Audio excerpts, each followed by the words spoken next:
In today's video, I'm going to do a review of this, the FNIRSI LC1020E LCR meter. So if you'd like to see a review of this, then this is the video for you. Let's go!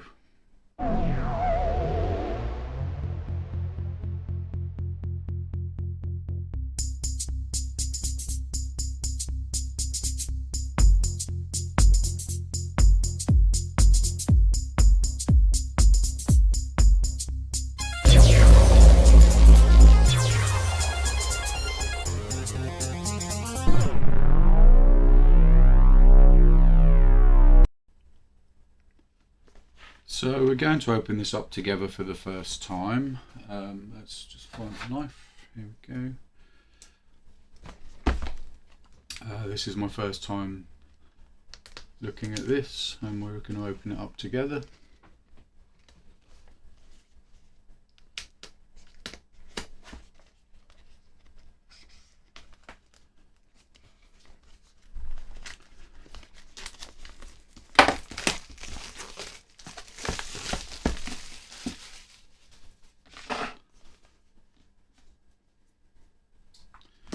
Let's open the box. So we'll look on the back first. So we have some basic information about the meter on the back here. We've got the model number. So we've got test frequencies. We've got 100 Hz, 120 Hz, 1 kHz, 10 kHz and 100 kHz. The basic accuracy is 0.3%. It's got a 2.8 inch TFT LCD display. It's 4.5 digit on the main and the secondary parameters. So the main measurement parameters, it's got an automatic mode, then it does resistance, capacitance, inductance and impedance, and then the secondary parameters, we've got X, DQ, theta and ESR. I will briefly explain what those are quickly a bit later on in the video. Measurement ranges, so inductance is 0 to 100 henries, capacitance is 0 to 100 millifarads, resistance is 0 to 10 megohms. It's got two internal bias voltages, which is 0 and 0.5 volts, and then the test voltages are 0.1 volt, 0.3 and 0.6 volts. It's got two calibrations, open and short circuit. It's got a comparison function, a record function, and so the terminals, it's either got a three terminal measurement interface or a 5-terminal. The output impedance is 100 ohms. It's got a USB-C communication and charging port, and it's got some other settings in the settings menu, which again I think we'll have a look at a bit later. So let's go ahead and open the box.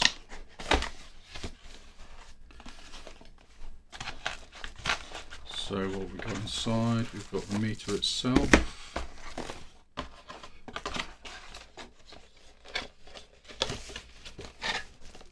and we've got some test probes, another cable, charging cable, we've got a small piece of metal and an instruction book.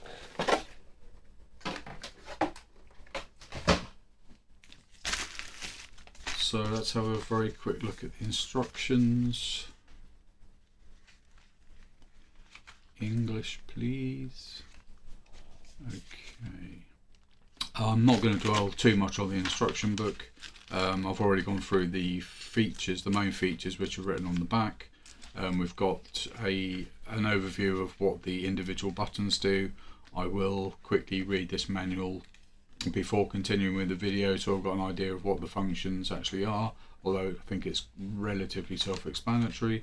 It tells us what the information on the screen is, shows us the settings menu, the test probes, and then you've got an operation guide,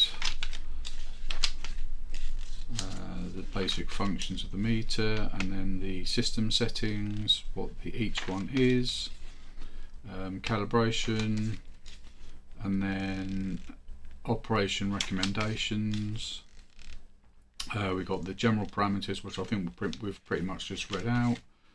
Now this is, for me, one of the more important things. It has here, it shows you which ranges are not viable at certain test frequencies. So by that I mean, for example, in the highest capacitance range, which is 1 millifarad to 100 millifarads, you can only do that test in the two lowest frequencies, 100 Hz and 1 kHz. And the kind of the opposite token, the two lowest ranges, which are 1 picofarad to 1 nanofarad and 1 nanofarad to 1 microfarad, you cannot do in the lowest test frequency. You can only do them in the upper three. Similar for the inductance measurement. So the highest inductance measurement, 1 Henry to 100 Henries, you cannot do in the two higher frequencies. In the lowest measurement range, 1 microhenry to 10 microhenries, you cannot do that test in the lowest frequency, 100 Hz, but only in the other three. And then in the resistance range, you cannot do the highest resistance, which is 1 megohm to 10 megohm, in the higher frequency ranges. It does also quickly outline the accuracy in the certain ranges at certain test frequencies, and therefore I believe that they will recommend the test frequencies which represent the highest accuracies for general measurement, and that seems to be, generally speaking, the 1 kHz range for capacitance, the 1 kHz range, or the 10 kHz range for inductance, and again the 1 or the 10 kHz range for resistance. So I believe the recommended settings for general measurement would be the 1 kHz range, but I think it'll probably tell us that in the manual. So anyway, I'm going to go ahead and study this very quickly, and so I've got an idea of how the thing operates, maybe charge it up a little bit, and then I shall be back. Okay, so I'll put a little bit of charge into this guy, and I've had a very quick look at the manual with regard to the functions. So it would appear that the unit itself has a USB-C port on the side for charging and for connecting to a computer for firmware updates. It's got a nice little kickstand at the back. The weight of the unit itself is actually quite light. It's mainly plastic and has some grips on the side, but the unit itself is mainly plastic. There's not got a whole lot of rubber on it. Let's take the peel off. Nice. Okay, so it's currently in Chinese, so the first thing I need to do is to change that to English. Now I can't actually remember how I do that, so how do I go into the settings? Let me see. Settings. So long press the OK button. Okay, so hopefully I would imagine that one is the language. Hopefully English, yes. Okay. Right, so the options, let's just go through the options we've got here really quick.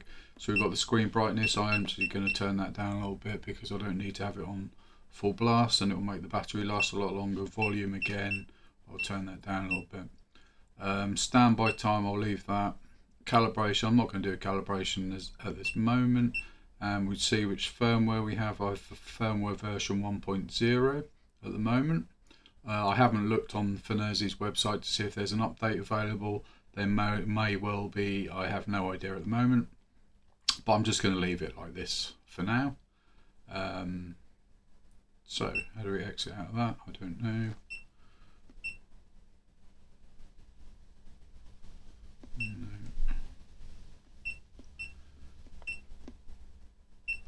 Okay, long press OK. Okay, so we come back to the measurement.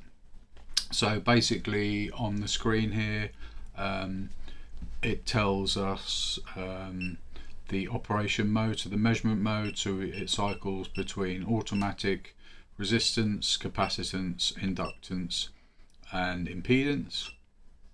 That's on the primary display. The secondary display, again, we can change that between, where did it start? Started on X, I believe, and then D, Q, theta, and R. So as far as those details are concerned, I have already done a review on another FNIRSI LCR tweezer where I did mention these parameters, but very briefly. So the parameter X is actually the reactance, and what the reactance is basically the AC resistance, but with a frequency component included in that. So any reactance value is frequency dependent, so therefore if you change the test frequency, you will change the reactance value. Then the next one is D, which is dissipation factor. Again, that's basically a loss to AC current, and again that has a frequency component attached to that, so again that will change with frequency, test frequency. And then we have Q. Well, that's basically the quality factor. All you can do is use that as a reference from one component to the next. If you're testing a batch of components that are the same, it represents various different parameters of the device, which will probably include reactance and dissipation factor, that kind of thing. Anyhow, then we come to theta. Now this is the phase angle, so again this is the change in phase angle for an AC current, and therefore again will vary depending on the test frequency. And then we come to the R, or the ESR, this is the equivalent series resistance, which is probably the one that most people would be interested in.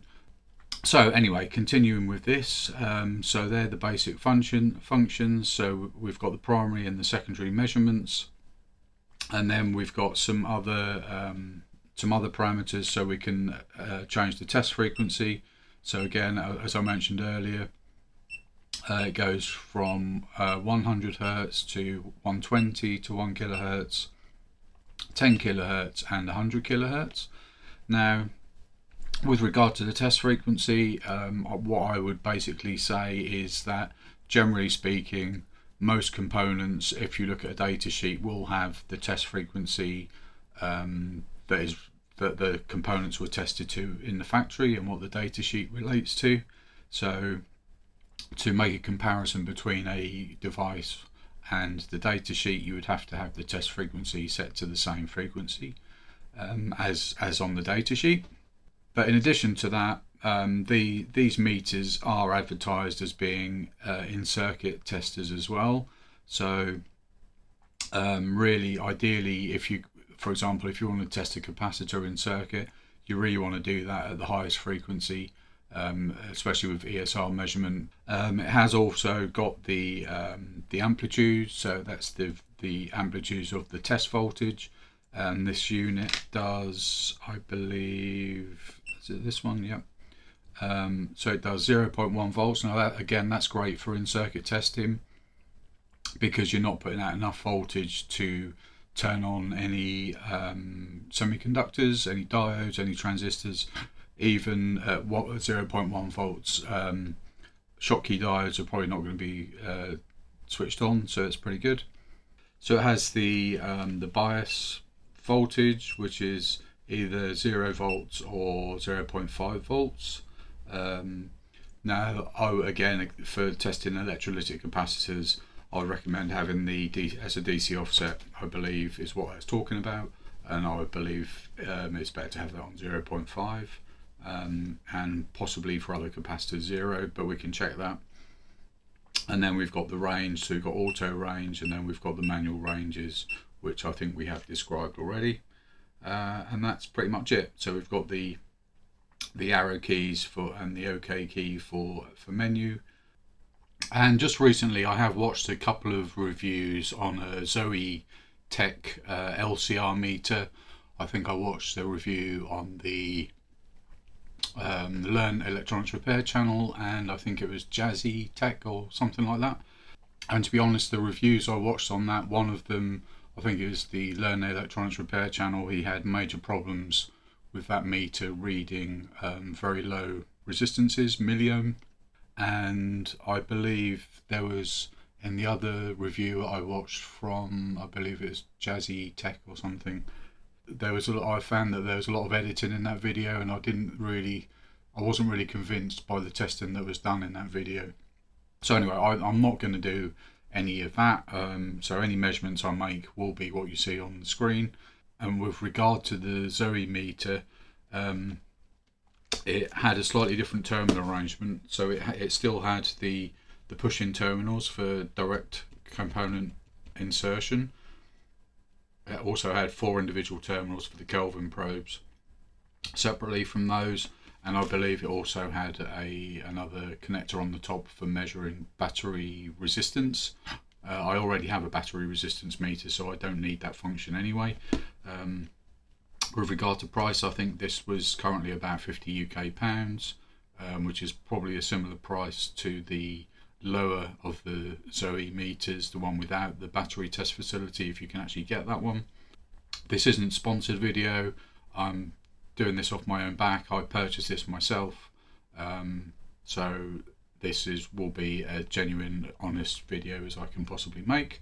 One thing I particularly didn't like about the Zoe meter was that it had a similar thing to this. Now, I don't think this is actually the same, because this is actually metal, so I think this is for doing the calibration. I believe this is actually made out of brass, I believe, so I think this is, although it doesn't mention it in the manual, I think this is doing for the short circuit calibration on the component insertion slots, or potentially even with the probes themselves. But what I did really like about this is it does have a proper test fixture. So we'll open that up now, and you can see that this actually is a proper test fixture, which actually plugs into, let me just undo this, it's a bit tricky. Okay, take the plastic wrapper off, which is extremely tight. I'll have to cut that.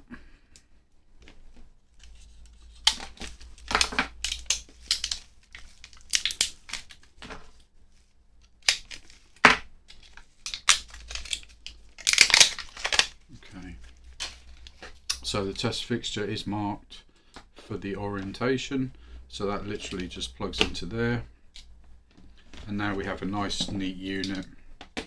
We don't have any of these horrible bits of board, having to push bits of board into it to make it very unattractive for a start, and a pain in the bum. It also comes with a set of standard probes, so we can, with this meter, choose to use the Kelvin probes for high accuracy measurement, or we can plug in a regular set of probes that we can use for lower accuracy or for in-circuit testing.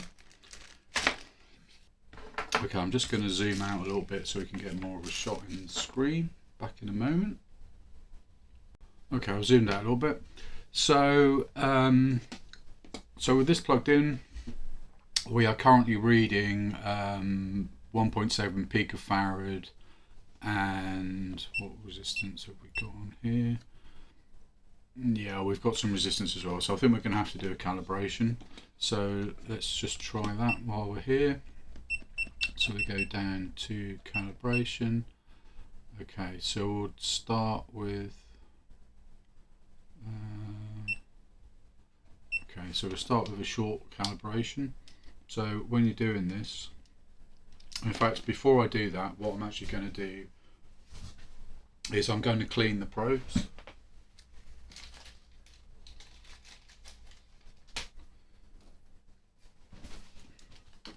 I have found in the past that when these probes are new from the factory, they can have quite a bit of contamination on them.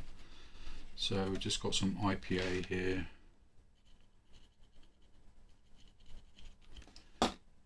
just give them a bit of a wipe over.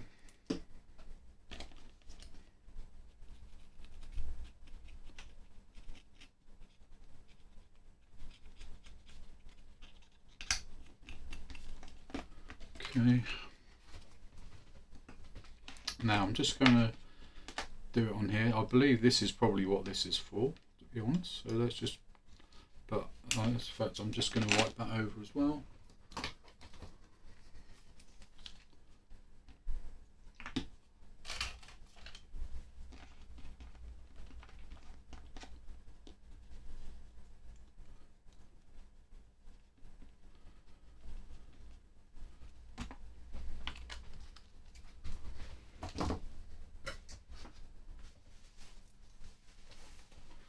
Okay, let's just pop them in there and see what difference we get. So it is actually a little bit lower. So this, I'm going to do the calibration again. I'm going to use this and see if that comes out as any lower. I think it is coming out low already. Must be because the piece of metal is thicker and it's actually putting slightly more contact pressure on than just clipping the probes together. So that's probably why that piece of metal is in there.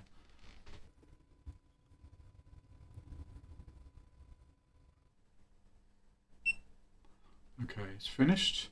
So we'll put that to one side. And now we can do the open calibration. So we'll just leave those on the bench like that. And we'll go start.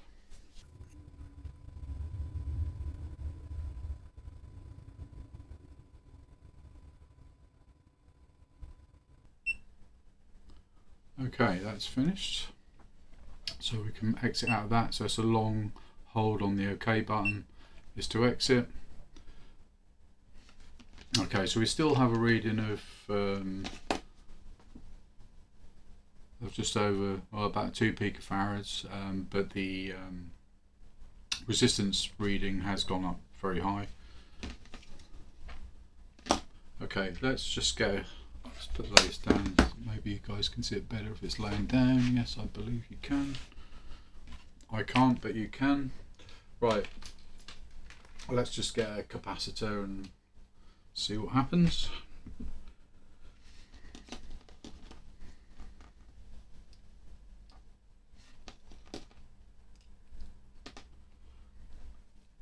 So this is a 1 microfarad capacitor, and it's measuring 1.0482 and an ESR of, yeah, this is a polyester cap, so it's got a very low ESR. That's actually the dissipation factor, so I did actually leave it on ESR. I don't know why it's changed. Here we go. Actually, so the ESR is 0.2, which is actually quite high for one of those, but anyway, let's not worry about that for now. Let's just try another cap. So I've got much, let's go for a lower one. So this is a 10 picofarad.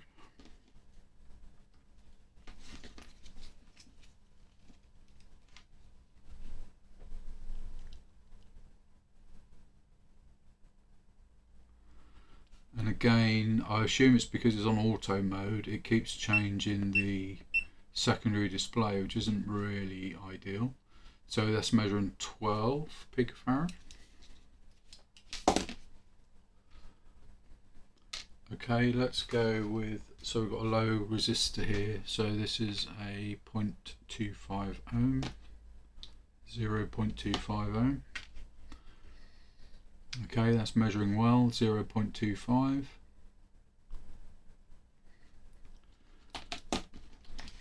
And I've got a 10 meg resistor here. Let's try that. Oops. Yeah, these have to do it a long ways on there.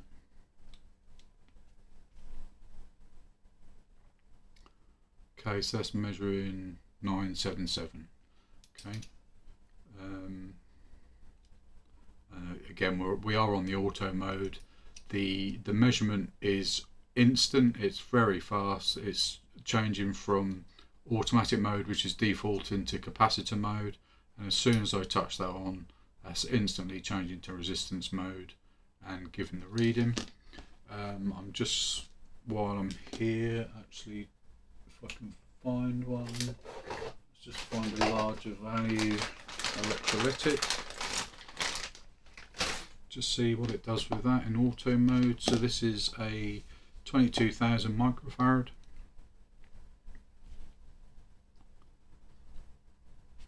Yeah, so it can't automatically detect that. So let's just do a few changes here. So let's change the mode to capacitance, and we'll change the offset to 0.5 volt.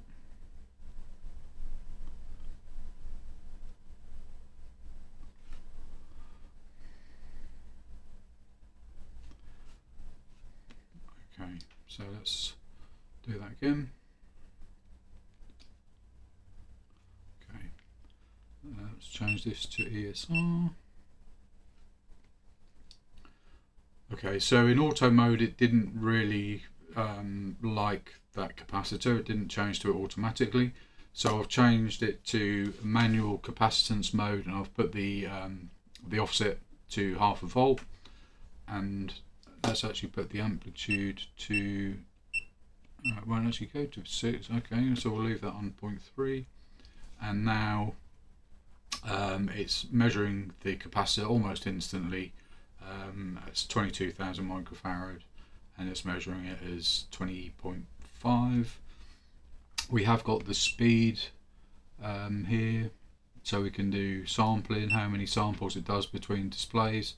So I think in fast mode it's 1 sample, in slow mode it's 4 samples, and in medium mode I believe it's 2 samples. So it's just how many readings it does before it updates the display. Okay.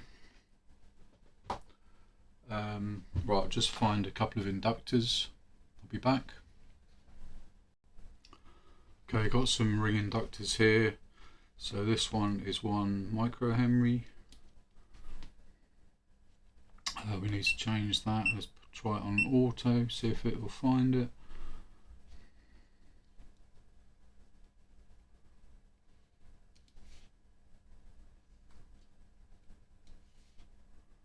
Not necessarily. Okay, let's change that to inductance. Okay, so it's reading 1.3 microhenries. So 1 kilohertz.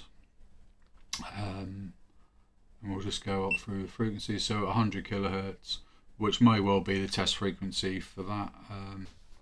Yeah, I would say I would say with a 1 microhenry, we want to have that on the highest test frequency, or certainly with 10 kilohertz or 100 kilohertz. So at 10 kilohertz it measures 1.2 microhenries, and at 100 it measures 1. And then what we got next, we got 1 millihenry. So let's do 1 millihenry.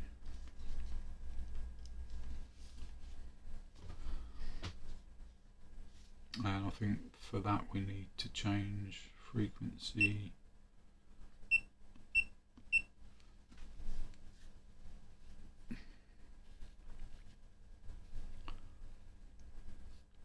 So the 1 millihenry is measuring 0.88, and the 220 millihenry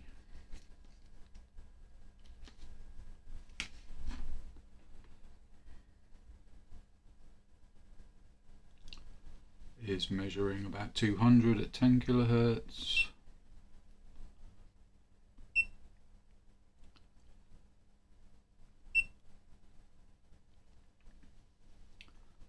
Yeah, and about, let's go on 1 kilohertz, which I believe is probably a more standard test frequency for this value. It's just measuring 212 microhenries.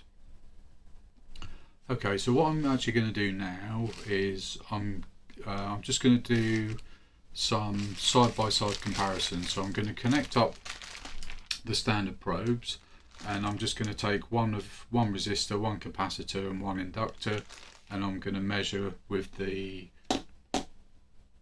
standard probes and do a comparison.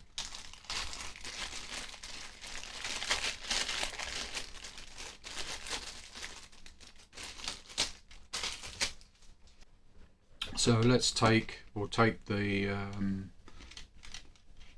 let's be fair, we'll take the 1 millihenry inductor, we'll take the 0.25 ohm resistor and the 1 microfarad capacitor.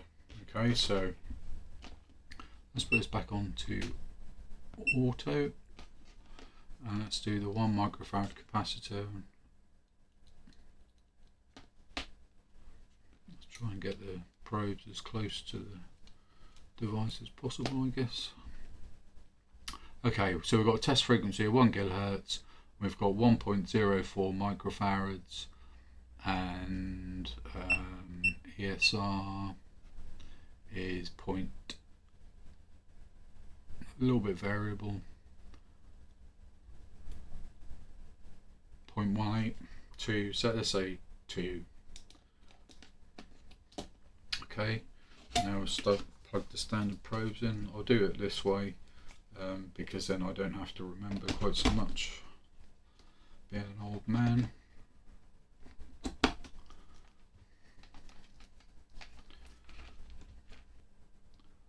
Okay, so we can see that the capacitance value is near enough the same, but the ESR, it's not ESR, it's changed by itself again. That's very annoying the way it does that. Don't like that. Hopefully a firmware update will fix that problem. With the standard probes, oh, it changes every time. Right, I'm going to actually put this into manual mode because that's really kind of annoying. Right, every time it does a reading it defaults back to the same mode. Right, so with the standard probes we've got 1.0499 microfarads and an ESR of about 0.8, and let's just actually just pop that in directly into the terminals while we're here. And we got 1.04, and again the ESR is a bit variable. Not that it's important with this kind of capacitor. It's about 0.2, so it's nearly the same. Right, let's plug that. Bear in mind I'm not actually doing a calibration with the standard probes because we're not overly worried about accuracy with this. As I say, it's more about for in circuit testing with these probes.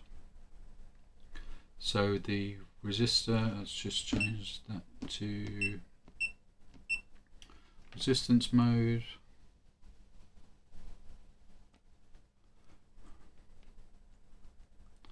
Now whether I have to do a calibration with these, I don't know.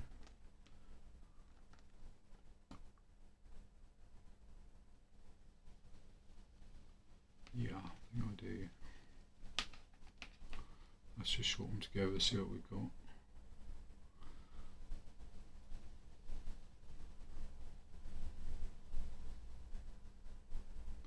Yeah, I think actually I'll need to clean these. Let's take these ends off as well, they're a pain. So let me just clean these probes. So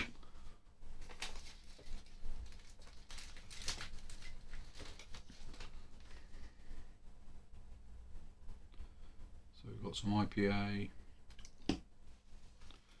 Let's just give these a wipe over.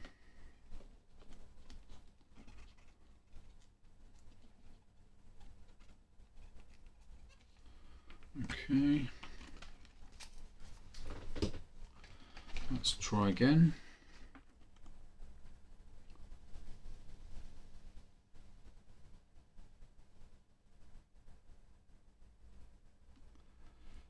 Yeah, so with these probes it's actually measuring considerably higher. Okay, let's just change some things here.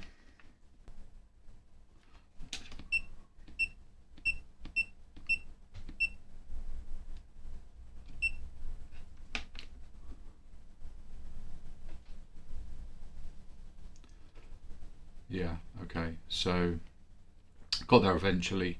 Have to change the settings a little bit. So in auto mode, with the standard probes, the standard test leads, it didn't really like, I would say I haven't calibrated them, I haven't done a compensation, but with the range set manually and the bias set correctly, it's now measuring quite accurately, so I'm happy with that eventually. Let's see if I can plug that into the socket.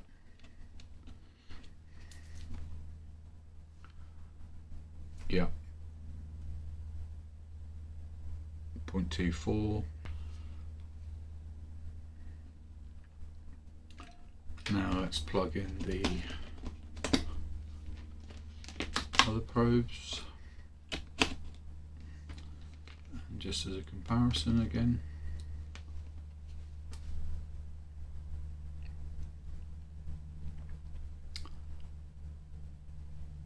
(2427, 243) thereabouts. So quite consistent actually, pretty good, quite happy with that. And then we'll just do the inductor again. Let's put it on auto again to see what happens. So this is a 1 millihenry.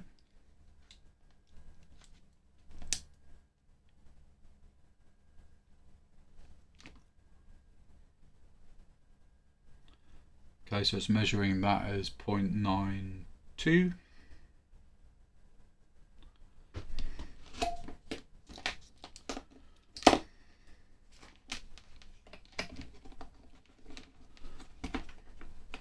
And again, no calibration, literally just going to change the probes over.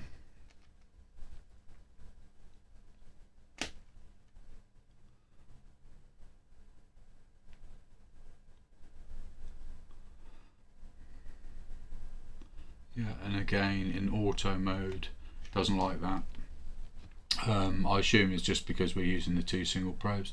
So let's just change the settings again. So we'll change that to inductance, and we'll put the range to, I don't know why it's still got resistance in the range. That must be a fault in the firmware, I suggest. And there we go, so in the manual range, a good connection.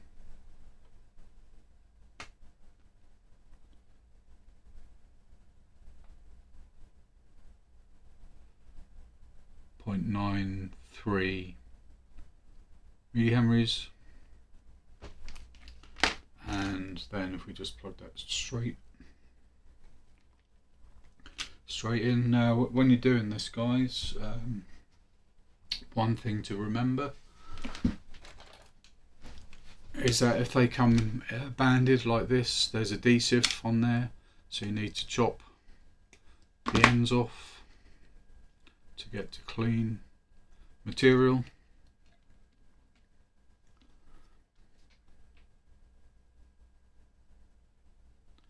And again, in manual mode, it's coming up as 0.91. And let's just change that back to auto, and auto range.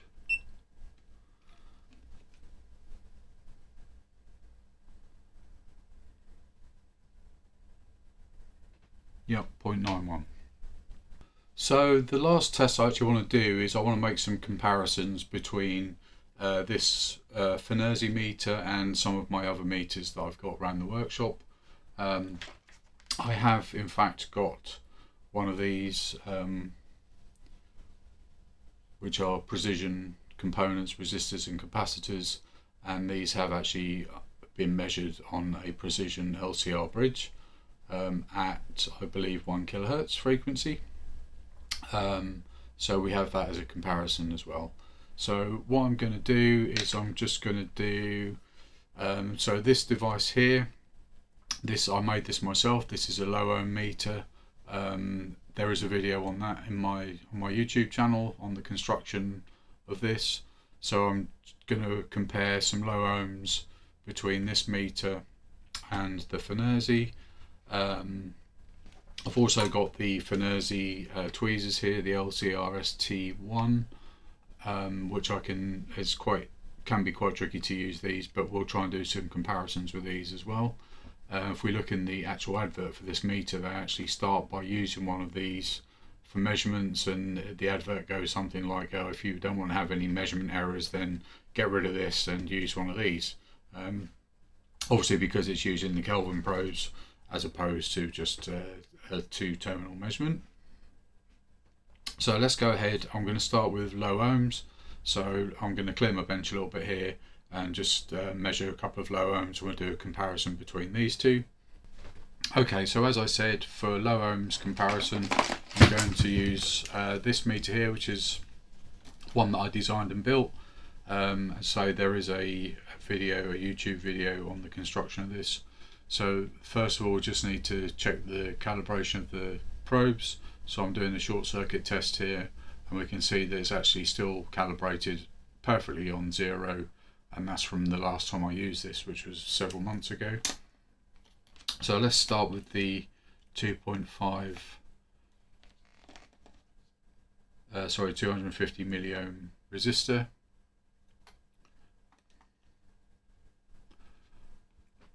Okay, so my meter, let's get a lens on that. Here it is, so you guys can see that hopefully. Okay, so this meter is measuring it as 2504. And these are Kelvin probes, these are homemade Kelvin probes. And let's try that on the FNIRSI. And we'll probably have to change ranges here. No, it's got it.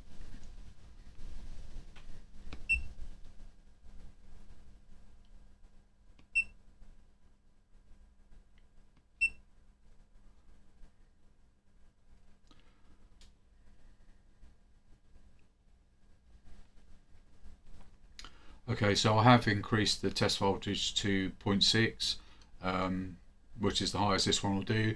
This guy is actually currently set, hang on, I can check that, for 12 volts. So this has got a test voltage of 12 volts right now. It's just, I can change that, but that's just how it is at the moment. The FNIRSI is measuring that as just under 250. And then the second test I'm going to do, so this is nickel strip, and this has got a resistance of 6.9 milliohms per 100 millimeters, and it is in fact, let's see how long it is. Got a ruler right here.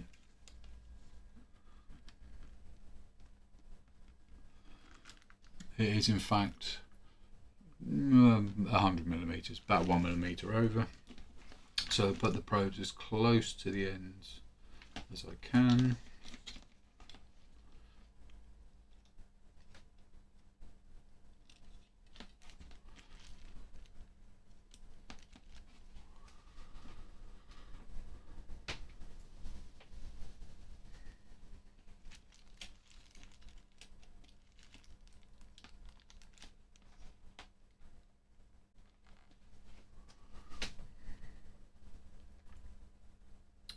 So that's measuring it as about 5.7,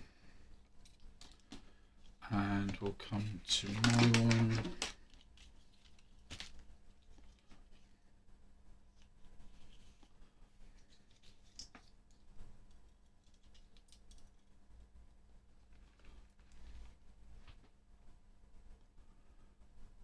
And my one is measuring it as about 5.5. There we go, 5.5.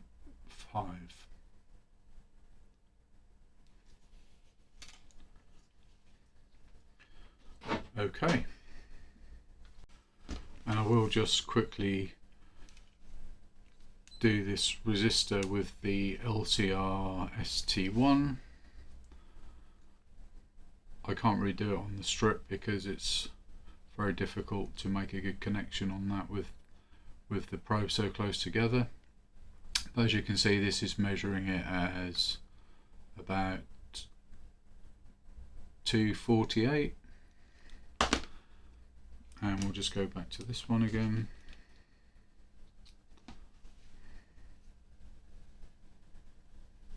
$249.6. So as I have done a review on this, I don't know if I mentioned that already, but I found this to be very accurate. When you clean all of the probes and make very good connections, do the calibration, this guy is actually really very good for accuracy. Okay, so that's low resistances. So we're just going to do now, this is a 10 mega ohm resistor.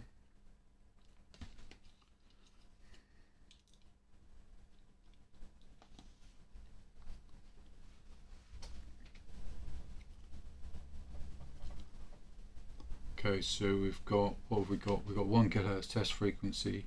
Yeah, that should be good. So this is measuring it as about 9.8 thereabouts. Now, can we do it with this? I'm not entirely sure. Let's try so you guys can see it as well.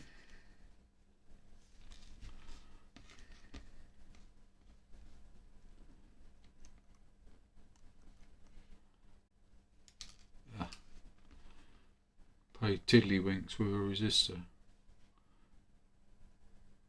There we go, 9.8. 9.8 measures pretty much the same. Let's go with the hold peak. So this is a hold peak LCR meter. This is the one that I've been previously using. So again, we'll put that into with 20 mega ohm range. This thing actually goes up to 200 mega ohms. This takes a little while for it to come in, so quite a bit slower.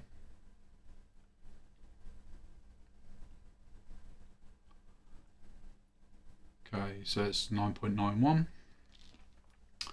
And I have also got actually a calibrated fluke here, and we'll just quickly do this.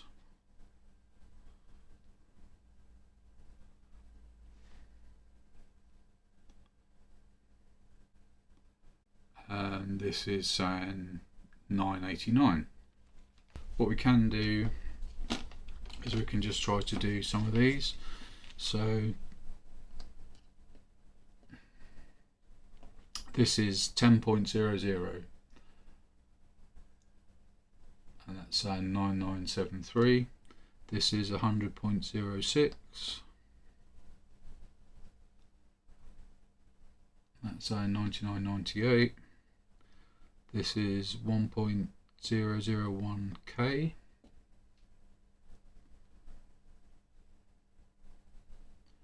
So it's just under 1K. This is 9.994K.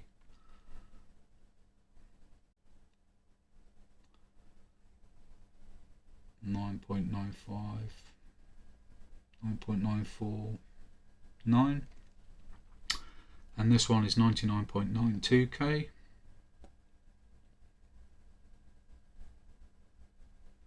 That actually seems quite low.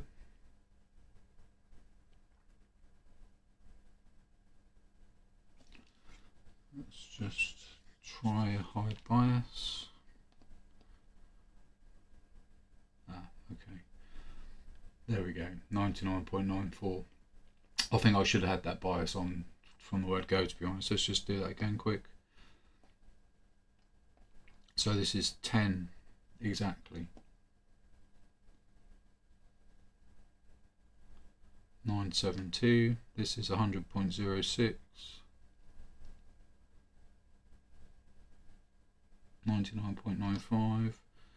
1.001K. Yeah, that's pretty much spot on. 9.94K. Just spot on 10K. And yeah, I've done that one already. And we'll just do a quick comparison with these. So this is 10.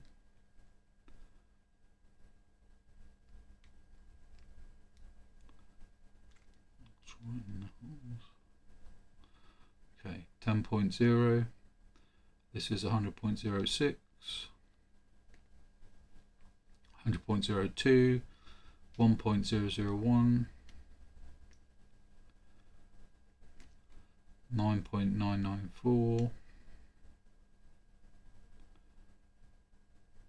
That's 10.01. And 99.92K. That's saying 99.87. Let's come over to some capacitors. So this one is 101 picofarad. We can get it in. not the easiest. There we go. So that's so it should be 101, and that's 102.7. This is 998 picofarad. 99.5.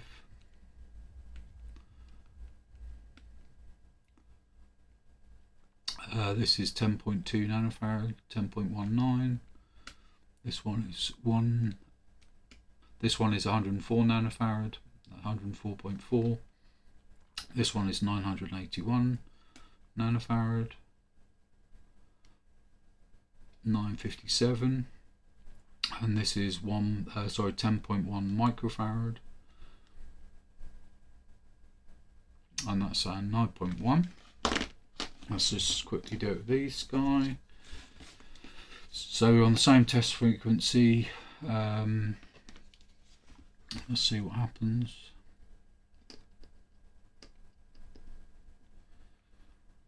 So this should be 101 picofarad.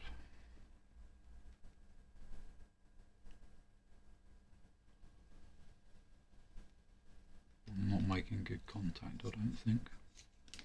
Here's the problem.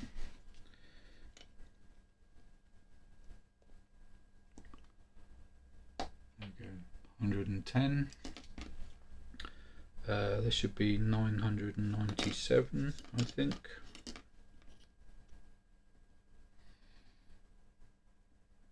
.997. 10.2 nanofarad.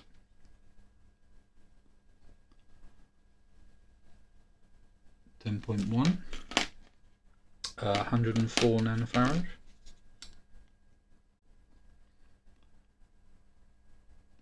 103.3 and 981 nanofarad.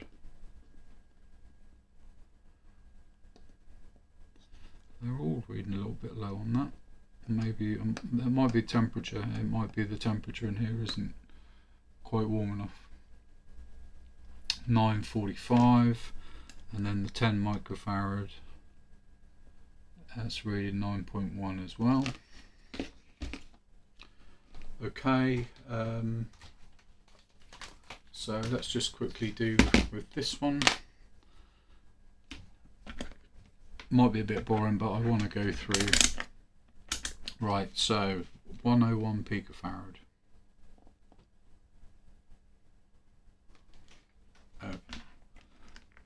Would help if I put it into the correct port. Let's try that again. So 101 picofarad. 109. This is 998 picofarad. Let's just actually leave that on the same range. So that's reading it's just over 1,000. 10 nanofarad, 10.2 nanofarad, 10.2, 104 nanofarad, 104.4, and 981 nanofarad. They're all reading a bit low on that guy. I need to check that. It's interesting. And then 10.14 microfarad.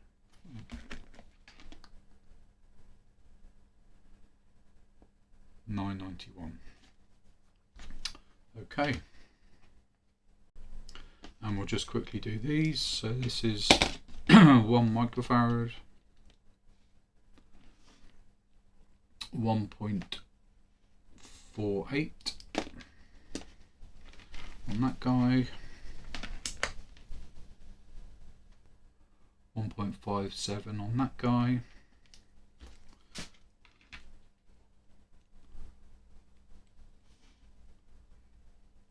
and 1.06 on that guy. Let's go with this one, which is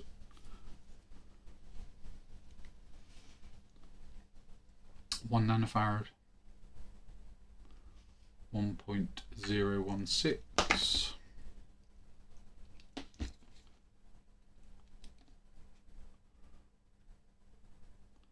1.01,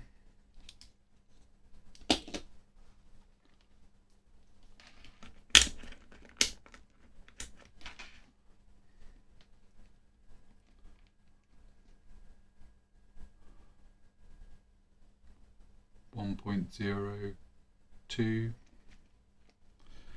And last but not least, in this is a 10 picofarad.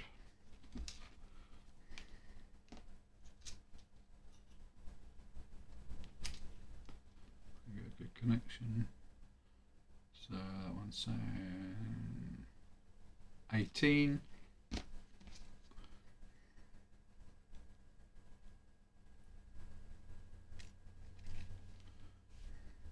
Might need to change modes on this.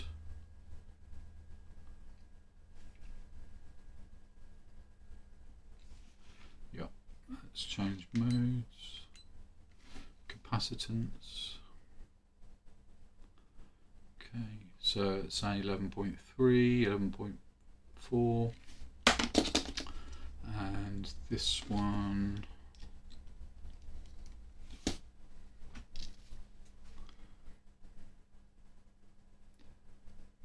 13.1.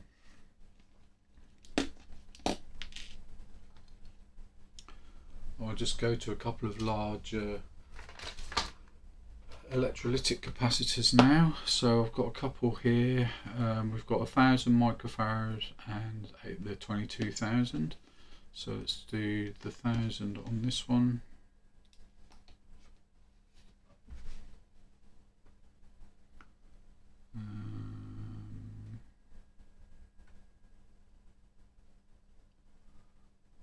Interesting, it's not changing. I think with electrolytics we have to change manually. So that's reading that as 1 kHz test frequency. So that's reading that as about 500 microfarads. That could be. Let's get the peak.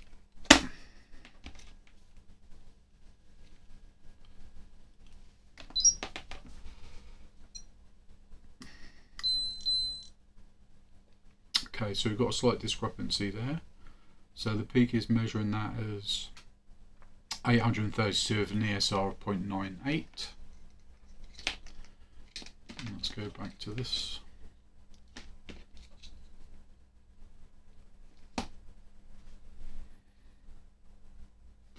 So let's change some settings here.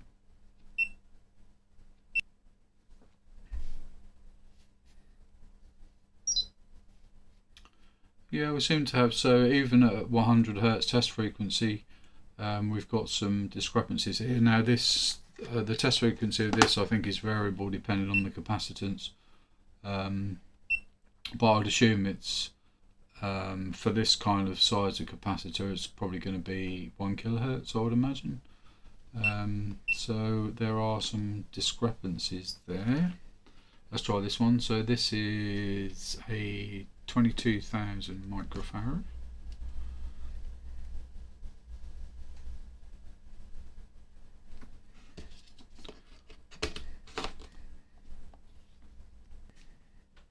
We definitely need to change the test frequency of that.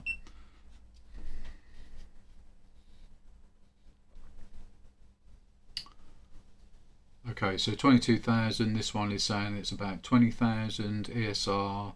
No, we changed ESR again. That's really annoying. Okay, so it's saying the ESR is 0.02. We'll go to the peak.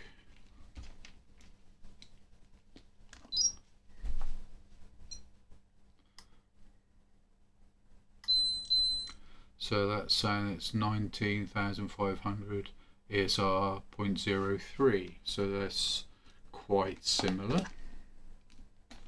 Quite happy with that.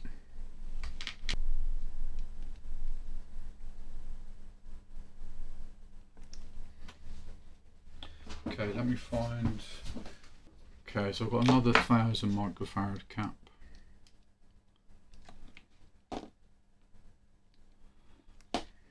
Yeah, that's a bit better. So this, yeah, I think this. So we've got again, this is a used electrolytic, 1000 microfarad. So we've got 936 and 0.06 ESR, and on the peak,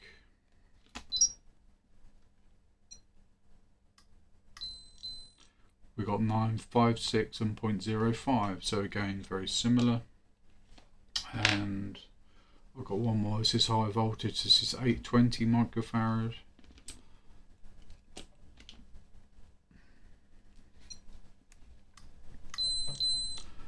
.07,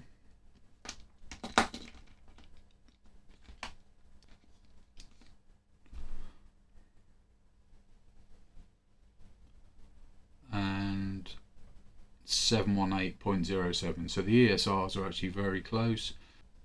So I have done the inductor. We'll just quickly do this again with this meter. So let's pop this back onto auto. Let's get the peak out of the way.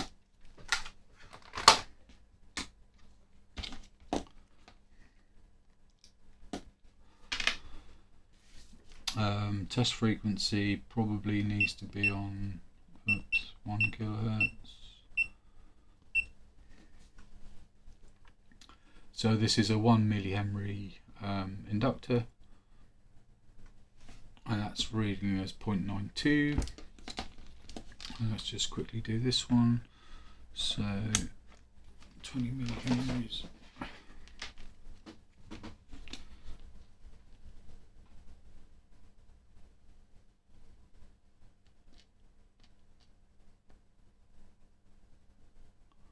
.15, and this one, let's change that to inductance.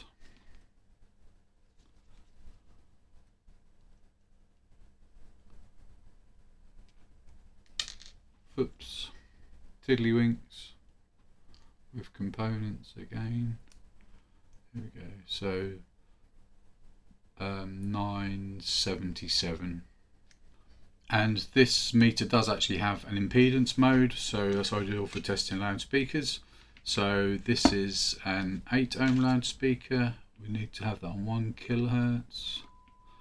You can probably hear that, the test tone. So that's measuring 7.58 ohms, and we also have 16 ohm.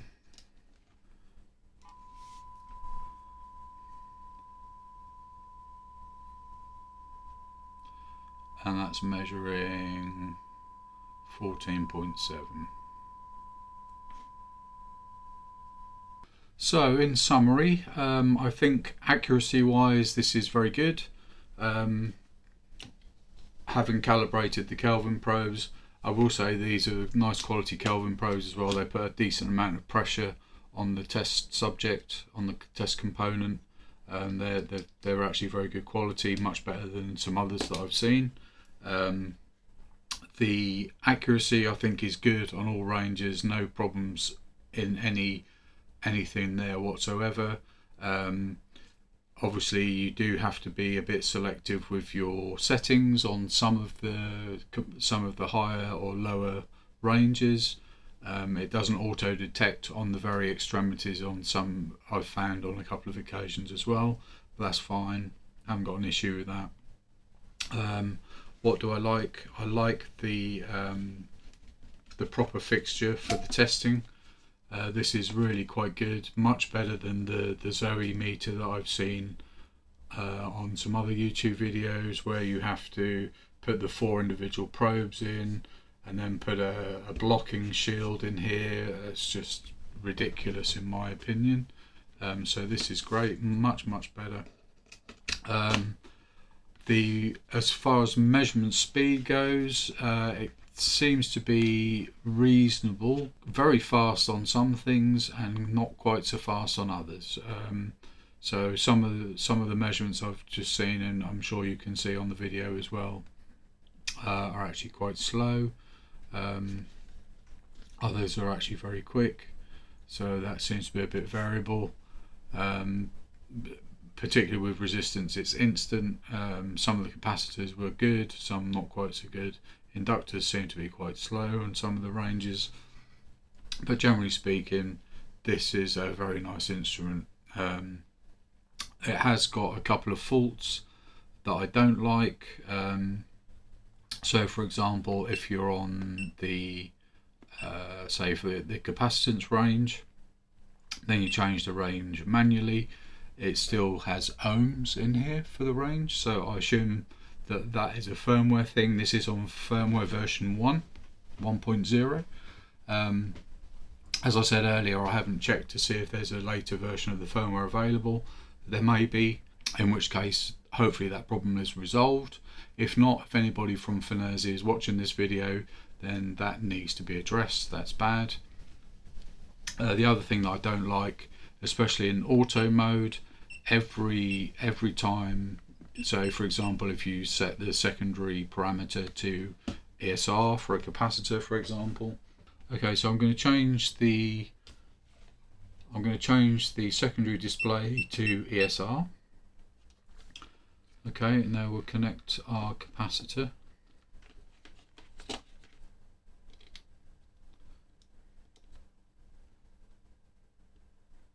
You can see that instantly it's changed the range back to D again.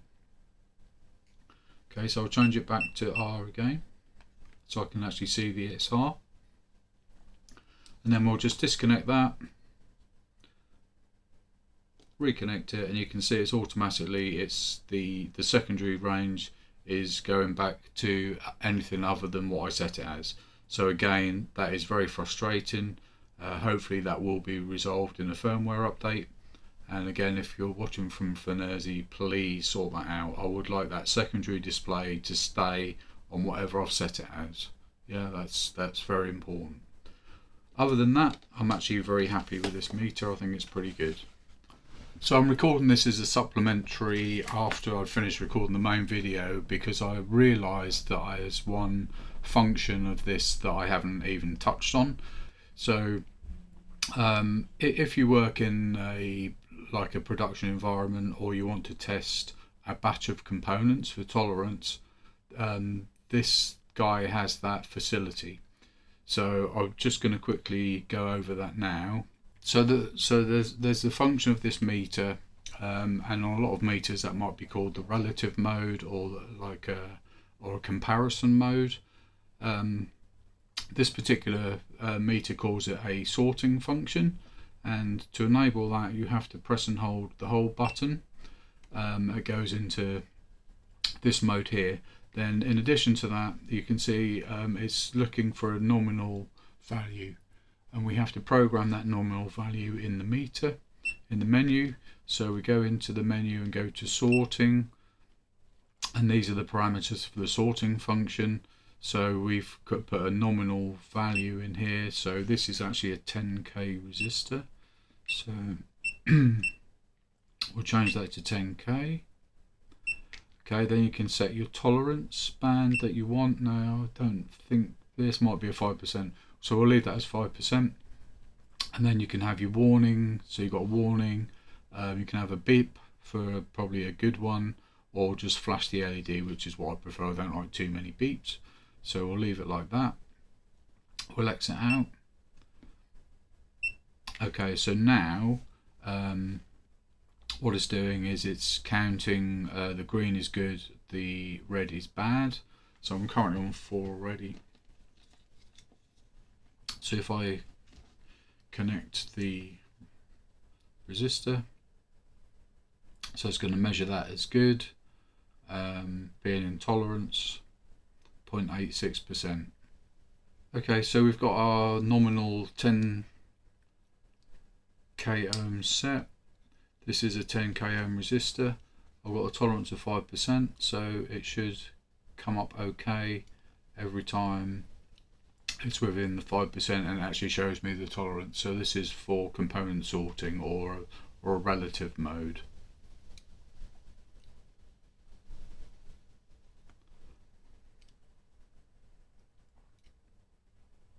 It looks like we might have another firmware fault here. It's coming up as good, 0.85% tolerance, so that should be increasing the count, and it should be flashing the LED. So that's the end of the review. If you enjoyed the review, please give the video a thumbs up. Please I'd appreciate it if you enjoyed this video or any of the other videos I produce to subscribe to the channel. And if you've got any comments regarding this meter, please leave some comments in the description. If you'd like any additional tests done, any additional information that I can provide, I'm happy to try and do that. I can do a supplementary video if necessary. So with all that said and done, thanks very much for watching, and we'll see you in the next one.